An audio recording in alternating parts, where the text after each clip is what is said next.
बिस्मिल्लाहिर्रहमानिर्रहीम अस्सलाम वालेकुम। Welcome to my YouTube channel. उम्मीद है आप सब खैरियत से होंगे। अल्लाह पाक आप सब खैर आफियत से रखे, हमेशा खुश रखे। आज हम बनाने जा रहे हैं मसाला फ़िश। तो वीडियो शुरू करने से पहले आप सबसे रिक्वेस्ट है कि मेरे चैनल को सब्सक्राइब कर दीजिए और बेल के आइकन को दबाना ना भूलें। तो चलिए रेसिपी को स्टार्ट करते हैं।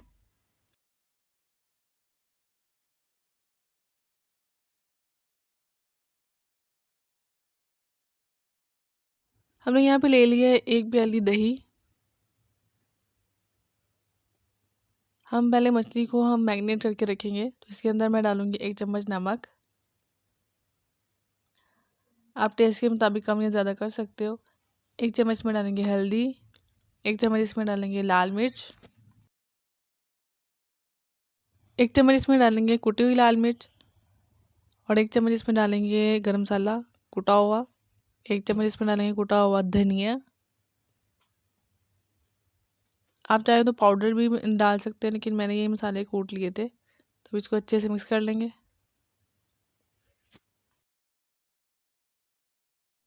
अक्सर ऐसा होता है कि जब लोग मछली बनाते हैं तो उनसे मछली अच्छी नहीं बनती, मतलब अंदर से पकती नहीं है और उनका जो स्मेल होती है मछली वो भी हल्की हल्की छोड़ रही होती है।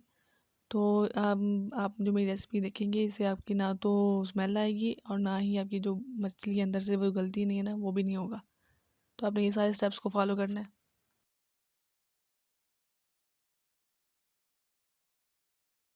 अब इसके अंदर डालेंगे मछली। अब मैंने मछली को नींबू लगा के रख दिए थे 1 घंटा पहले। तो आपने क्या करना है कि मछली को 1 घंटा पहले नींबू लगा के रख देना है।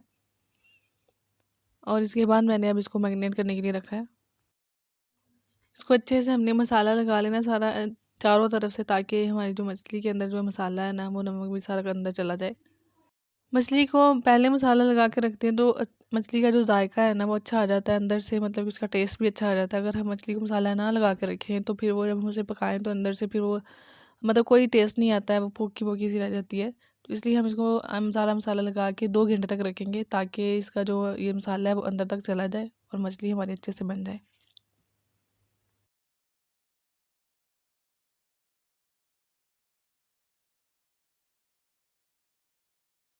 इसको हमने अच्छे से मसाला लगा के रखना है, ताकि ये सारी साइडों से अच्छे से मतलब कि इसका मसाला लग जाए, किसी भी साइड से ये रह ना जाए। हम इसे 2 घंटे के लिए रख देंगे। यहाँ पे ले लिया मैंने कढ़ाई और इसमें डालेंगे 1 कप सरसों का ऑयल। अगर आपके पास सरसों का ऑयल नहीं है तो कोई घर में जो कुकिंग ऑयल होता है वो यूज़ कर लें, लेकिन मैं सरसों का ऑयल यूज़ कर रही हूँ क्योंकि सरसों का ऑयल यूज़ करने में और जो मछली के अंदर जो टेस्ट आता है ना, मुझे वो बड़ा पसंद है। तो आप लोग इसे ज़रूर ट्राई कीजिएगा। अब इसके अंदर डालेंगे हाफ़ टी स्पून अजवाइन। अजवाइन का तड़का लगाने से क्या होता है कि जो मछली के अंदर जो थोड़ी बहुत स्मेल आती है ना, वो भी नहीं आती है। तो इससे मतलब कि मछली के अंदर की जो स्मेल रह जाती है वो ख़त्म हो जाती है। अब इसके अंदर डालेंगे कूटा हुआ प्याज। मैंने 2 प्याज ले लिए थे मीडियम साइज़ के, उन्हें मैंने कूट लिया था। तो इसको फ्राई करेंगे।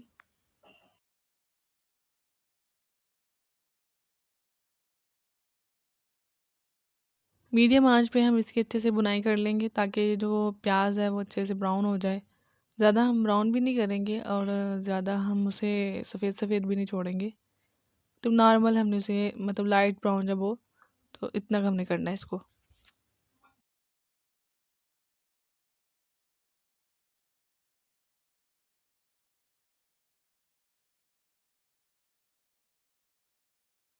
अब ये देखिए जो प्याज है वो अपना कलर चेंज कर रहा है, लाइट ब्राउन हो रहा है। तो अब इसके अंदर हम दूसरे मसाले डालेंगे। मैंने यहाँ पे 1 चम्मच डालना है कुटा हुआ अदरक और 1 चम्मच डाला है कुटा हुआ लहसुन। आप पेस्ट भी यूज़ कर सकते हो, लेकिन जो मतलब मसालों को कूट के डालने का जो टेस्ट आता है ना, वो उसका भी अपना ही टेस्ट आता है। तो इसको भी अच्छे से हम इसे ब्राउन कर लेंगे। इसे भी ज़्यादा ब्राउन नहीं करेंगे, मतलब सौते करेंगे।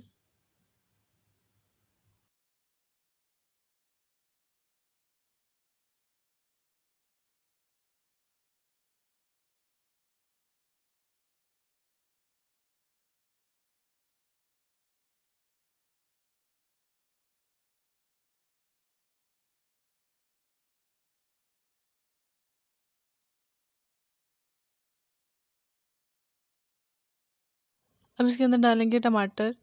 मैंने 3 टमाटर ले लिए थे बड़े साइज़ के, तो उन्हें मैंने उसका पेस्ट बना लिया था। आपके पास अगर टमाटर की प्यूरी है तो वो भी डाल दें। अगर नहीं है तो आप टमाटरों को बारीक बारीक काट के वो भी डाल सकते हैं।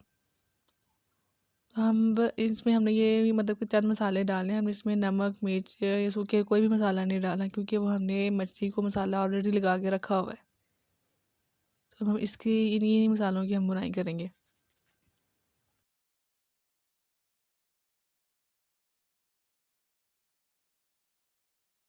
अब इसके अंदर डालना है 1 चम्मच सब्ज़ मिर्च कूटी हुई।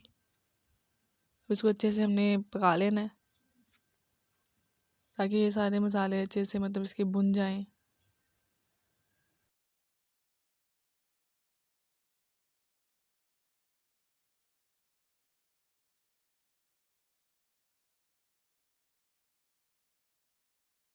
हम पहले मसालों को अच्छे से इसकी भुनाई करेंगे, फिर इसमें पानी डालेंगे ताकि ये मतलब अच्छे से ये भुन जाए।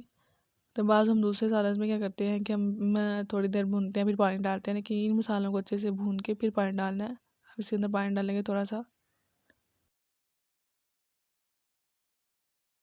पानी डालने के बाद भी हम मसालों को अच्छी तरह भुनाई करेंगे। और जब हम मछली का सालन बनाएं तो इसकी जो ये मसाला है इसको अच्छे से हमने इसको भूनना होता है, ताकि ये अच्छे से भुन जाए। और फिर हम इसके अंदर मछली डालेंगे।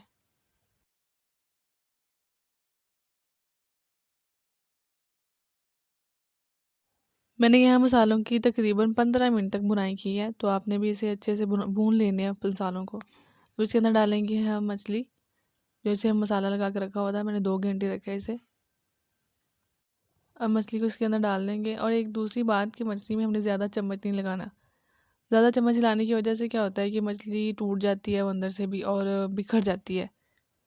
तो क्योंकि हम लोगों ने पहले इसमें नींबू ऑलरेडी लगा के 1 घंटा रखा था, उसके बाद हमने इसको 2 घंटे मसाला लगा के रखा। तो अब क्या होता है कि इससे मतलब कि मछली जो है ना अंदर से पक भी अच्छी तरीके से जाती है। हमने इसको ज़्यादा चम्मच नहीं चलाना, हल्के हाथों से हमने इसके चम्मच चलाना है और इसको कवर करके रख देना है। अभी इसमें पानी नहीं हमने डालना है, क्योंकि ताकि ये अच्छे से भुन जाए। और इसकी भुनाई 5 से 10 मिनट तक करेंगे, मतलब नीचे से हमने चम्मच से चलाना है। मछली की भुनाई करने के बाद अब हम इसके अंदर डालेंगे थोड़ा सा पानी। थोड़ा ही डालेंगे, मतलब जितनी आप रखना चाहो ग्रेवी, लेकिन मैंने थोड़ा सा पानी डाला हुआ है। क्योंकि जब हम मछली को भुनाई करते हैं तो मछली तो आधी उधर ही गल जाती है। तो आप इसके हल्के से इसकी साइडें भी चेंज करते जाएं। तो चम्मच आपने ज़्यादा नहीं चलाना, ये चीज़ याद रखें। आप ज़्यादा चम्मच चलाओगे तो फिर मछली ख़राब हो जाएगी। और नीचे से ही चम्मच चलाना है, ऊपर से मतलब सालन की तरह हम चम्मच चलाते हैं वैसे बिल्कुल नहीं चलाना। तो उम्मीद है आपको हमारी आज की रेसिपी अच्छी लगी होगी। अगर आपको हमारी रेसिपी अच्छी लगी है तो हमारी रेसिपी को लाइक और शेयर कर दीजिएगा। और मेरे चैनल में नए हैं तो मेरे चैनल को सब्सक्राइब कर दीजिएगा। जल्दी मिलते हैं एक नई वीडियो के साथ। तब तक अपना और अपने घर वालों का ख्याल रखिएगा। अल्लाह हाफिज़।